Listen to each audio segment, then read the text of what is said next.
So in this video, I want to give you the ability to print off whatever work that you have on the Avon color printer in the quickest and best quality possible, because I know whenever you send something to there, the colors often come out very wrong and it tends to be very slow.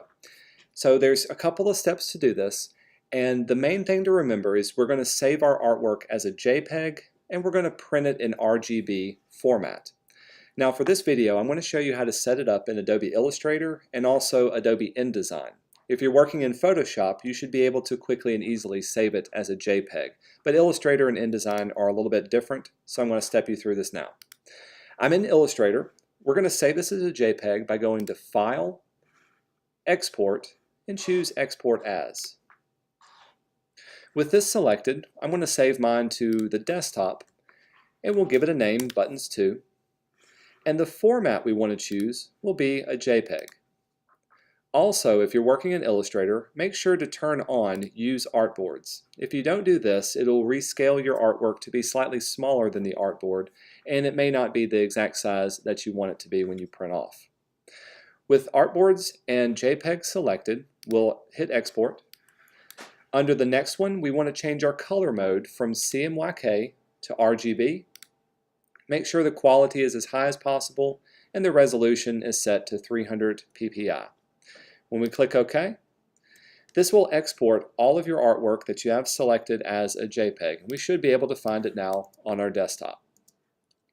Now if you're working in InDesign, you can do the same thing, but if you want to export either a single page or a couple of pages, there's a couple of other things to keep in mind. First off, I only want to export pages 2 and 3 as a JPEG. You can see in my Pages panel I've got both of the pages selected. I'm also going to click and drag and select everything that's on these two pages. You'll see why in just a second, but this will ensure that we have everything on only these pages selected, and that's what will be exported. Now we can go to File, Export. As with the other one, make sure JPEG is selected as the format. You can give it whatever name you want it to be, so I'll add a 2 at the end of this. When we hit Save, here's where we can choose the range of pages or selection that we want to save. In our case, we only want the selection that we made, since we selected pages 2 and 3, and they're already set to be spreads. If you have an individual page, you may just want to choose an individual page range and the single page. Once you're finished, make sure your quality is set to high, your resolution is set to 300, and then you can click Export. And we should be able to find these on the desktop as well. There's our 2-page spread for this magazine. Okay, once you've got your artwork saved as a JPEG, you can double-click it and open it up in the Preview application. With Preview, this should only show your JPEG, and we can go to File and choose Print. Under the Print dialog box, make sure you have the color LaserJet selected, and we want to change our document color mode to RGB. So click on the word Preview.